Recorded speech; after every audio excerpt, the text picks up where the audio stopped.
Olá, tudo bem com vocês? Eu espero que sim, seja abençoado, seja abençoada. Eu me chamo Paloma e este aqui é o canal Páginas de Luz, né? E as páginas de luz, ó, são essas aqui, né? A nossa querida e amada Bíblia.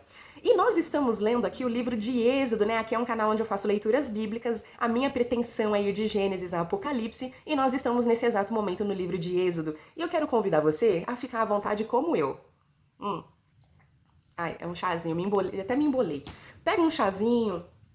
Eu tô com frio, ó. Pega sua cobertinha, ó. Deixa eu me ajeitar aqui. Eu quero que você fique à vontade. Sinta-se em casa, sinta-se acomodado, sinta-se acomodada. Essa leitura, ela é uma leitura que nós estamos dando sequência. Nós paramos ali no capítulo 20 do livro de Êxodo e nós lemos os 10 mandamentos. Então, se você perdeu a leitura dos 10 mandamentos, volta lá no vídeo anterior e assiste, tá bom? E agora nós vamos dar sequência aqui no capítulo 21, 22 e 23. Eu vou, talvez, correr um pouquinho com a leitura, mas é porque eu faço questão de ler esses três capítulos juntos, porque eles, após ali os 10 mandamentos que Deus entregou para esse povo que ele convidou para ser, então, um povo santo, uma nação santa, uma nação para servir de exemplo para outras, correto? Ele entrega os 10 mandamentos e ele traz nessa sequência um bloco de leis que servem para regular o convívio entre as pessoas. E esse bloco de leis que Deus ordena que eles sigam são sobre responsabilidades, são sobre causa e consequência. Então, assim, se alguém fizer algo errado, vai ter uma consequência, certo? Né? Então, é para regular a convivência, são ordens para proteger a vida, são ordens para proteger pessoas vulneráveis, tá bom? Então, vamos lá, me acompanhe aí, livro de Êxodo, capítulo 21, certo? O justo tratamento dos escravos. Estes são os decretos que você apresentará a Israel. Então aqui ele continua falando com Moisés, para Moisés apresentar isso aqui para o povo, tá bom? Se você comprar, então aqui, lembrando, essas ordens, elas vieram após os 10 mandamentos, são uma sequência, tá bom? Se você comprar um escravo hebreu, ou seja, um escravo ali entre eles, né? Não um escravo estrangeiro, um escravo entre eles ali. Ele não poderá servi-lo por mais de 6 anos. Liberte-o no 7º ano, e ele nada lhe deverá pela liberdade. Se ele era solteiro quando se tornou seu escravo, partirá solteiro, mas se era casado antes de se tornar seu escravo, a esposa deverá ser liberta com ele. Então, naquela época, era uma época onde você podia comprar um escravo para ser seu trabalhador, e aqui Deus está falando. Eu não quero que isso seja permanente, né? Você vai ter um escravo por 6 anos, tá bom? Mas no 7º ano você liberte ele. Se seu senhor lhe deu uma mulher em casamento enquanto ele era escravo, e se o casal teve filhos ou filhas, somente o homem será liberto no 7º ano. A mulher e os filhos continuarão a pertencer ao senhor. O escravo, contudo, e assim, aqui nessa parte, também falando da mulher e das crianças, pensa-se também que um homem, ele consegue ali, né, trabalhar fora, consegue arrumar a vida em outro lugar, mas aqui muito provavelmente, se ele falou que era para a mulher e para as crianças permanecerem, muito provavelmente seria para que eles pudessem permanecer tendo um cuidado, né? Porque o que Deus está falando aqui são cuidados aos vulneráveis, né? O escravo, contudo, poderá declarar: amo meu senhor, minha esposa e meus filhos e não desejo ser liberto. Nesse caso, seu senhor o apresentará aos juízes e em seguida o levará até a porta ou até o batente da porta e furará a orelha dele com um furador. Depois disso, o escravo servirá a seu senhor pelo resto da vida. Então aqui ele está falando, se o escravo não quiser ir embora, se ele quiser ficar, se ele quiser permanecer, vocês vão fazer uma marcação e ele vai continuar ali pro resto da vida então, né? Quando um homem vender a filha como escrava, então aqui não estranhem, né? Tem muitas coisas aqui que são de uma época muito remota, né? Apesar que a gente sabe que ainda existe aí casos ocultos até hoje, né, de venda de pessoas, né, gente? A gente sabe disso, mas vamos lá. Quando um homem vender a filha como escrava, ela não será liberta como os homens. Se ela não agradar seu senhor, ele permitirá que alguém lhe pague o resgate, mas não poderá vendê-la a estrangeiros, pois rompeu o contrato com ela. Mas se o senhor da escrava a entregar como mulher, né, como esposa, ao filho dele não a tratará mais como escrava, mas sim como filha. Então, a partir do momento aqui que uma escrava fosse entregue ao filho de alguém como esposa, então ela não seria mais escrava, ela seria tratada como filha, certo? Se um homem que se casou com uma escrava tomar para si outra esposa, Então, assim, ele casou com a escrava, mas ele pegou outra esposa. Aqui está dizendo, não deverá descuidar dos direitos da primeira, né? Com respeito à alimentação, vestuário, intimidade. Se ele não cumprir alguma dessas obrigações, ela poderá ser livre sem pagar coisa alguma. Então aqui, no início, Deus ele começa a regular então essa questão do aqui ó, o justo tratamento dos escravos. Isso aqui reflete muito o que Deus espera como responsabilidade. Ele espera que os escravos sejam tratados de forma justa. Então, permanecendo, né? Continuando. Casos de danos pessoais agora. Quem agredir ou matar outra pessoa será executado. Então veja bem, aqui Deus ele não está falando, se você matar ou agredir alguém, você vai ser preso. Não. Ele está falando que a pessoa vai perder a vida. É tipo assim, se é para ser uma nação santa, se é para ser um povo santo, o castigo ele é o extremo, que é tipo assim, não é pra pessoa pensar uma vez, duas vezes se vai fazer aquilo ou não, é pra pessoa pensar muito bem pensado, porque senão ela ia perder a vida. Então aqui, ó. Mas se for apenas um acidente permitido por Deus, definirei um lugar de refúgio para onde o responsável pela morte possa fugir. Se contudo alguém matar outra pessoa intencionalmente, o assassino será preso e executado, mesmo que tenha buscado refúgio em meu altar. Aqui ele tá falando preso e executado. Tá falando assim, a pessoa ela vai ser recolhida, mas ela vai ser executada. Ela vai ser executada, não tem pra onde fugir. Quem sequestrar alguém será executado, quer a vítima seja encontrada em seu poder, quer ele a tenha vendido como escrava. Então assim, você sequestrou alguém. Você ficou com essa pessoa ou vendeu, não interessa, você vai ser executado. Quem ofender a honra de seu pai ou mãe será executado. Olha aqui, filhos e filhas. Aqui o assunto é sério. Quem ofender a honra de seu pai ou mãe será executado. Então era para os filhos pensar muito bem, muito, mas muito bem, né? Antes de ofender um pai ou uma mãe. Se dois homens brigarem e um deles acertar o outro com uma pedra ou punho e o outro não morrer, mas ficar de cama, o agressor não será castigado se posteriormente o que foi ferido conseguir voltar a andar fora de casa, mesmo que precise de muleta. O agressor indenizará a vítima pelos salários que ele perder e se responsabilizará por sua total recuperação. Então, tipo assim, você machucou alguém, você vai arcar com a recuperação dessa pessoa. Até a pessoa se recuperar, a responsabilidade é sua. Se um senhor espancar seu escravo ou escrava com uma vara e como resultado o escravo morrer, o senhor será castigado. Mas se o escravo se recuperar em 1 ou 2 dias, o senhor não receberá castigo algum, pois o escravo é sua propriedade. Se dois homens brigarem e um deles atingir por acidente uma mulher grávida, olha só, dois homens estão brigando ali. Se sem querer eles acertarem uma mulher grávida e ela der à luz prematuramente, sem que haja outros danos, o homem que atingiu a mulher pagará a indenização que o marido dela exigir e os juízes aprovarem. Mas, se houver outros danos, o castigo deverá corresponder à gravidade do dano causado. Vida por vida, olho por olho, dente por dente, mão por mão, pé por pé, queimadura por queimadura, ferida por ferida, contusão por contusão. Então aqui o negócio era sério, era sério. Tinha que pensar muito mesmo. Se um senhor ferir seu escravo ou sua escrava no olho e o cegar, ou seja, se um escravo se tornasse cego por culpa do senhor dele, do dono dele, libertará o escravo como compensação pelo olho. Então assim, você deixou seu escravo cego, você vai deixar ele livre, você vai libertar ele. Se quebrar o dente de seu escravo ou de escrava, libertará o escravo como compensação pelo dente. Então assim, até se quebrasse o dente, você bateu no teu escravo e ele perdeu um dente, você vai libertar ele. Na tua mão não fica mais. Se um boi mesmo, boi, boi animal, matar a chifradas um homem ou uma mulher, o boi será apedrejado e não será permitido comer sua carne. E assim, né, essa parte tá falando, se esse boi, né, violentar alguém, né, matar alguém às chifradas, então tinha que matar o boi. E não podia nem comer a carne depois. Nesse caso, porém, o dono do boi não será responsabilizado. Mas, se o boi costumava chifrar pessoas e o dono havia sido informado, porém não manteve o animal sob controle, se o boi matar alguém, será apedrejado e o dono também será executado. Recentemente eu estava vendo ali notícia de pitbull, com certeza você também já viu, e era uma notícia que falava que o dono do pitbull já tinha recebido várias notificações. Mas nada acontece, né? Aqui é tipo isso, esse exemplo, né? Pô, se o dono sabia que o boi estava fazendo mal para as pessoas, então aqui, ó, nesse caso, ele seria executado junto com o boi, certo? E os parentes do morto, no entanto, poderão aceitar uma indenização pela vida perdida. O dono do boi poderá resgatar a própria vida ao pagar o que for exigido. Então, tudo era uma causa e uma consequência.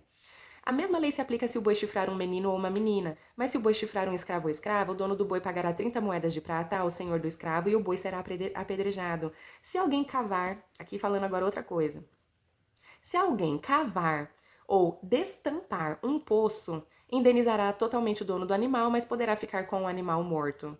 Se alguém cavar um poço, imagina que o poço é um buraco bem grande, né, gente? Então aqui tá falando assim, se cavar o poço ou destampar o poço, tipo assim, ficou aquele buraco imenso no chão, e um boi ou jumento cair dentro dele, então aqui tá falando, tem um buraco imenso ali de um poço e um animal caiu dentro. O proprietário desse poço indenizará totalmente o dono do animal, certo? Se o boi de alguém ferir o boi do vizinho e o animal ferido morrer, os dois donos venderão o animal vivo e dividirão o dinheiro entre si em partes iguais. Também dividirão entre si o animal morto. Mas se o boi costumava chifrar e o dono não manteve o animal sob controle, o dono entregará um boi vivo como indenização pelo boi morto e poderá ficar com o animal morto. Então aqui são regras, pessoal, regras de convivência, né? Você tem um boi, eu tenho um boi, aconteceu alguma coisa com o seu, por culpa do meu, vai ter que se responsabilizar. Então esse foi o capítulo 21, certo? Agora nós vamos para o capítulo 22, que continuam sendo essas regras de convivência, tá bom? Se alguém roubar um boi ou uma ovelha e matar o animal ou vendê-lo, o ladrão pagará 5 bois para cada boi roubado e 4 ovelhas para cada ovelha roubada. Então, se alguém roubasse um animal, depois ia ter que pagar. Se um ladrão for pego em flagrante arrombando uma casa e for ferido e morto no confronto, a pessoa que matou o ladrão não será culpada de homicídio. Então aqui tá falando, um ladrão entrou na sua casa, mas ele foi pego em flagrante ali, você matou esse bandido, você não ia ser culpada de homicídio, não. Mas se isso acontecer durante o dia, a pessoa que matou o ladrão será culpada de homicídio. Então aqui tá falando, se for durante a noite, não será culpado, mas se for durante o dia, aí será culpado. O ladrão que for pego restituirá o valor total daquilo que roubou. Se não puder restituir o valor, será vendido como escravo para pagar pelos bens roubados. Se alguém roubar um boi, um jumento ou uma ovelha e o animal for encontrado vivo em poder do ladrão, ele pagará o dobro do valor do animal roubado. Se um animal estiver pastando no campo ou na videira e o dono o soltar para pastar no campo de outra pessoa, o dono do animal entregará como indenização o melhor de seus cereais ou de suas uvas. Então, o meu animal foi pastar no seu campo, né? Você tem ali um pasto e o meu animal foi pastar no seu pasto, né? Saiu ali das minhas propriedades e foi para suas. Vai ter que pagar por isso. Se alguém estiver queimando espinheiros e o fogo se espalhar para o campo de outra pessoa e destruir o cereal já colhido, a plantação pronta para a colheita ou a lavoura inteira, aquele que começou o fogo pagará por todo o prejuízo. Olha aí, né? A pessoa causou incêndio, né? Causou prejuízos para a plantação de alguém ali, vai ter que pagar por isso. Se alguém entregar valores ou bens a um vizinho para que este os guarde e eles forem roubados da casa do vizinho, o ladrão, se for pego, restituirá o dobro do valor dos itens roubados. Mas, se o ladrão não for pego, o dono da casa comparecerá diante dos juízes para que se determine se foi ele quem roubou os bens. Em qualquer caso de disputa entre vizinhos, em que ambos afirmem ser donos de determinado boi, jumento, ovelha, peça de roupa ou objeto perdido, as duas partes comparecerão diante dos juízes e a pessoa que eles considerarem culpada pagará o dobro à outra. Então, aqui lembrando, rebobinando a fita, Moisés ele cuidava de tudo sozinho. Só que, gente, eram mais de 600 mil pessoas para Moisés cuidar sozinho. E ele escutou o conselho do sogro dele e ele dividiu todo aquele povo em partes menores e colocou ali líderes para que esses líderes, sabendo o que Deus deseja de um convívio justo, eles resolvessem entre si esses pequenos problemas, essas pequenas questões. E Deus, ele então, agora coloca essas regras, e esses juízes que tá falando aqui, então, eram esses líderes, né? Porque Moisés, ele jamais ia dar conta de cuidar de tudo sozinho, né? Se alguém deixar um jumento, um boi ou uma ovelha ou outro animal sob os cuidados de outra pessoa e o animal morrer, for ferido ou levado embora e ninguém vir o que aconteceu, a pessoa que estava cuidando do animal fará diante do Senhor um juramento de que não roubou o animal, o dono aceitará o juramento e não será exigido pagamento algum. Então eu perdi alguma coisa que eu estava cuidando, mas era seu? Eu vou lá, eu faço um juramento para Deus, né? E aí eu não vou precisar arcar com isso, certo? Não será exigido pagamento algum. Mas se o animal for roubado do vizinho, ele indenizará o dono. Se tiver sido despedaçado por um animal selvagem, o que restou da carcaça será apresentado como prova e não será exigido pagamento algum. Então, se eu estava cuidando de um animalzinho seu e aconteceu ali um incidente, certo? Também não ia ser exigido. Se alguém pedir um animal emprestado ao vizinho e o animal for ferido ou morrer na ausência do dono, a pessoa que pediu o animal emprestado indenizará o dono totalmente. Mas se o dono estiver presente, não será exigido pagamento algum, também não será exigida indenização alguma se o animal tiver sido alugado, pois o valor do aluguel cobrirá a perda. Chegando aqui no finzinho do capítulo 22. São capítulos curtinhos, mas você está entendendo o contexto. Você está entendendo que isso aqui é uma organização, é para administrar a convivência dessas pessoas, certo? Responsabilidades gerais. Se um homem seduzir uma moça virgem que não esteja comprometida e tiver relações sexuais com ela, pagará à família dela o preço costumeiro do dote e se casará com ela. Então, meu amigo, você seduziu uma moça solteira, você vai pagar o dote e vai casar com ela. Mas se o pai da moça não permitir o casamento, o homem lhe pagará o equivalente ao dote de uma virgem. Aqui não fala preço de dote, nós não sabemos, mas entendemos que aquela pessoa seria responsabilizada a arcar com isso, certo? Não deixe que a feiticeira viva. Então aqui é uma outra questão aqui falando de bruxaria, falando sobre feiticeiras, aqui sendo muito claro e específico. É só isso, é só uma frase curta e um ponto final. Não deixe que a feiticeira viva. Quem tiver relações sexuais com um animal, certamente será executado. É proibidíssimo. Quem sacrificar a qualquer outro deus além do Senhor será destruído. Não maltrate nem oprima os estrangeiros. Lembre-se de que vocês também foram estrangeiros na terra do Egito. Então aqui tá falando, veio alguém estrangeiro, né? Você não vai maltratar e nem oprimir, porque você também já foi estrangeiro, certo? Não explore a viúva nem o órfão. Se você os explorar e eles clamarem a mim, certamente ouvirei seu clamor. Minha ira se acenderá contra você e eu o matarei pela espada. Então, tipo assim, no órfão e na viúva você não toca, porque senão eu vou te matar pela espada.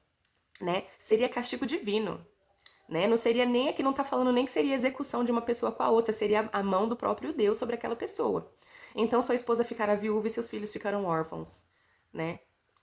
Se você emprestar dinheiro a alguém do meu povo que esteja necessitado, não cobre juros visando lucro, como fazem os credores. Se tomar a capa do seu próximo como garantia para o empréstimo, devolva-a antes do pôr do sol. Então aqui, você vai fazer um empréstimo para alguém, não fica querendo cobrar juros excessivos como os credores fazem, né? Não seja essa pessoa. Talvez a capa seja a única coberta que ele tem para se aquecer. Como ele poderá dormir sem ela? Se não a devolver e se o seu próximo pedir socorro a mim, eu o ouvirei, pois sou misericordioso. Não blasfeme contra Deus, nem amaldiçoe as autoridades do seu povo. Então aqui tá falando, a parte de não blasfemar contra Deus é muito óbvia, mas aqui tá falando, se você amaldiçoar os líderes, ou seja, tem ali um líder, tem ali uma pessoa que foi colocada como autoridade, não era também para se direcionar de forma maldosa com essas pessoas. E Deus ouve tudo, hein? Ele tem ouvido para tudo. Quando entregar as ofertas das colheitas do vinho e do azeite, não retenha coisa alguma. Consagre a mim seu primeiro filho. Então aqui tá falando sobre ofertas, né, para consagrar. Também entregue a mim os machos das primeiras crias das vacas, das ovelhas e das cabras. Aqui ele tá falando sobre ofertas. E olha só, você quando você vai na igreja, você não faz a sua oferta, você não faz o seu dízimo. Aqui nessa época também tinha. Então ele tá falando aqui, né, sobre a oferta, sobre a entrega, né? Deixou que naquela época era de cereais e animais, né? Aqui, ó, oferta das colheitas, do vinho, do azeite. Deixe o animal com a mãe por 7 dias e no 8º entregue a mim. Vocês serão meu povo santo, por isso não comam a carne de animais despedaçados e mortos por feras no campo. Então, se eles achassem ali um animal que tinha sido morto por outro, não era para eles comerem desse animal. Joguem a carne para os cães. Aqui finalizamos o capítulo 22 e muito rapidinho eu vou finalizar o capítulo 23 porque eles estão dentro do mesmo contexto, tá bom? Então vamos lá, capítulo 23. Um chamado à prática da justiça. Não espalhe boatos falsos, não coopere com pessoas perversas, sendo falsa testemunha. Então assim, aquelas pessoas que gostam de mexericar, fazer fofoquinha, ó. Não se deixe levar pela maioria na prática do mal. Quando o chamarem para testemunhar em um processo legal, não permita que a multidão o influencie a perverter a justiça. Então aqui tá falando, não vai pela opinião dos outros, amiguinho. Não vai pela opinião das pessoas perversas, principalmente, né? E não incline seu testemunho em favor de uma pessoa só porque ela é pobre. Então aqui tá falando, não é só porque a pessoa é pobre. Se ela estiver errada, ela tá errada, né? Então aqui ele tá falando, saiba também defender, né, do jeito certo. Não fica com dó, não. Se você deparar com o boi ou jumento perdido de seu inimigo, leve de volta. Então assim, você achou. Era do seu inimigo, mas você achou. É pra devolver, não é pra fazer maldade só porque você não gosta da pessoa. Se vir o jumento de alguém que o odeia cair sob o peso de sua carga, não faça de conta que não viu. Pare e ajude o dono a levantar. Então aqui ele tá falando. Gente, isso aqui é o mínimo do mínimo, né? Você gosta ou você não gosta de alguém, se você vê aquela pessoa em apuros, você vai lá e ajuda. Não aceite subornos. Aqui antes, né? Antes. Não negue a justiça ao pobre em um processo legal. Jamais acuse alguém falsamente. Jamais condene à morte uma pessoa inocente ou íntegra, pois eu nunca declaro inocente aquele que é culpado. Deus sabe quem é inocente e quem não é, né? Não aceite suborno, pois eles o levam a fazer vista grossa para algo que se pode ver claramente. O suborno faz até o justo distorcer a verdade, né? E realmente, né? As pessoas que recebem ali suborno, fecham os olhos para as coisas erradas. Não explore os estrangeiros. Vocês sabem o que significa viver em terra estranha, pois foram estrangeiros no Egito. Plantem, e aqui ó, tá o finzinho dessas ordens. Plantem e colham os produtos da terra por 6 anos, mas no 7º ano deixem que ela se renove e descanse sem cultivo. Então aqui ele tá falando, vocês plantam ali na terra por 6 anos, mas no 7º ano vocês não plantam nada. Deixa a terra descansar, né? Deixem que ela se renove. Permitam que os pobres do povo colham o que crescer espontaneamente durante esse ano. Olha que coisa mais linda. Tá todo mundo ali plantando por 6 anos. No 7º ano, é para deixar a terra descansar, certo? Não. Mas se crescer alguma coisa, se alguma coisa germinar nesse período de descanso, deixem, né? Permitam que os pobres do povo colham, né? Deixa o povo pobre ir lá e pegar durante esse período. Deixem o resto para servir de alimento aos animais selvagens, façam o mesmo com os vinhedos e olivais. Vocês têm 6 dias na semana para realizar suas tarefas habituais, mas não devem trabalhar no 7º, né? Ali ele fala mais uma vez do descanso, né? De descansar no 7º dia. Isso aqui faz parte dos 10 mandamentos. Desse modo, seu boi e seu jumento descansarão, seus escravos estrangeiros que vivem entre vocês recuperarão as forças. E é uma verdade, né? Naquele 7º ano de descanso, os escravos e as escravas iam descansar. Os animais que trabalham ali na colheita iam descansar. Olha só, né? É incrível, é um Deus incrível que pensa até nisso, né? Pensa até nisso. No descanso de todo mundo mesmo, até dos animais, naquela ocasião. E aqui, indo já pro finalzinho, ó. 3 festas anuais. Então aqui agora ele vai falar das festas. A cada ano, celebrem 3 festas em minha honra. Primeiro celebrem a festa dos pães sem fermento. Durante 7 dias, o pão que vocês comerem será preparado sem fermento, conforme eu lhes ordenei. Celebrem essa festa anualmente no tempo determinado, no mês de Abib, pois é o aniversário de sua partida no Egito. Ninguém deve se apresentar diante de mim de mãos vazias. Então aqui você lembra, né, da Páscoa, dos pães sem fermento. Então aqui ele fala para celebrar, né, a Páscoa. Celebrem também a festa da colheita, quando me trarão os primeiros frutos de suas colheitas. Por fim, celebrem a festa da última colheita no final da safra, quando tiverem colhido todos os produtos de seu campo. Então, são festas, pô, você colheu ali o ano todo, né? Então tinha a festa da colheita, né? A cada ano, nessas 3 ocasiões, todos os homens de Israel devem comparecer diante do soberano Senhor. Não ofereçam o sangue de meus sacrifícios com pão que tenha fermento, e não guardem até a manhã seguinte a gordura das ofertas da festa. Quando fizerem a colheita, levem à casa do Senhor seu Deus o melhor de seus primeiros frutos. Não cozinhem o cabrito no leite da mãe dele. E aqui, por fim, então, ele falou, então, nesses 3 blocos, sobre as regras, né, para o pessoal viver. Ele falou também sobre as festas, né, que era para se comemorar. E aqui, no finzinho, promessa da presença do Senhor. Vejam, eu enviarei um anjo à sua frente. Ele tá falando que ele vai colocar um anjo à disposição desse povo para andar à sua frente, para protegê-los ao longo da jornada e conduzi-los em segurança ao lugar que lhes preparei. Prestem muita atenção nele e obedeçam às suas instruções. Não se rebelem contra ele, pois é meu representante e não perdoará sua rebeldia. Mas se tiverem o cuidado de lhe obedecer e de seguir todas as minhas instruções, eu serei inimigo de seus inimigos e farei oposição aos que se opuserem a vocês. Meu anjo irá à sua frente e os conduzirá à terra dos amorreus, hititas, ferezeus, cananeus, heveus e jebuseus, e eu destruirei todas essas nações. Então aqui é por quê? Deus tirou eles do Egito, tá levando eles para a terra prometida.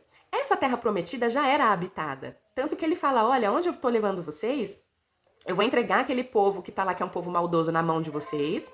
E vocês vão chegar lá, já vai ter casa construída, já vai ter plantação feita. Então eles vão chegar num lugar que já tá todo preparado para eles viverem de forma tranquila. E ele vai colocar esse anjo para ir na frente, né? E aqui ele fala: não adorem seus deuses, ou seja, os deuses desse povo que já tá lá, não é para adorar esses deuses, nem sirvam de maneira alguma e nem sequer imitem suas práticas. Não imitem as práticas dessas pessoas que já estão lá, né? Antes, destruam-nas completamente e despedacem suas colunas sagradas. Sirvam somente ao Senhor seu Deus e eu os abençoarei com alimento, água, protegerei de doenças. Em sua terra nenhuma grávida sofrerá aborto. Olha só essa promessa, gente. Em sua terra nenhuma grávida sofrerá aborto e nenhuma mulher será estéril e eu lhes darei vida longa e plena. Mas, gente, aqui tá falando, óbvio, se eles seguirem tudo, né, todos os mandamentos. Enviarei pavor à sua frente e criarei pânico entre os povos cujas terras vocês invadirem, né? As terras ali que eles vão chegar. Farei todos os seus inimigos darem meia volta e fugirem. Sim, enviarei terror adiante de vocês para expulsar os heveus, cananeus e hititas. Aqui ele está falando que ele vai mandar um espanto, uma sensação de pânico para esses moradores que já estavam lá e eles já vão, ó, saindo, né?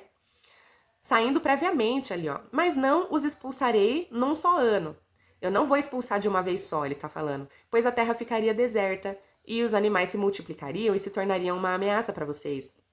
Eu os expulsarei aos poucos, até que a sua população tenha aumentado o suficiente para tomar posse da terra. Estabelecerei os limites de seu território desde o Mar Vermelho até o Mar Mediterrâneo e do deserto do leste até o rio Eufrates, né? Um grande território seria deles. Entregarei em suas mãos os povos que hoje vivem na terra e os expulsarei de diante de vocês. Não façam tratados com eles e nem com os seus deuses. Esses povos não devem habitar em sua terra, pois os fariam pecar contra mim. Então Deus, ele já sabe que esse povo que já está na terra prometida seria um povo que faria com que eles caíssem no pecado, né? Se vocês servirem aos deuses deles, cairão na armadilha da idolatria. E aqui nós encerramos esse bloco de regras, de consequências.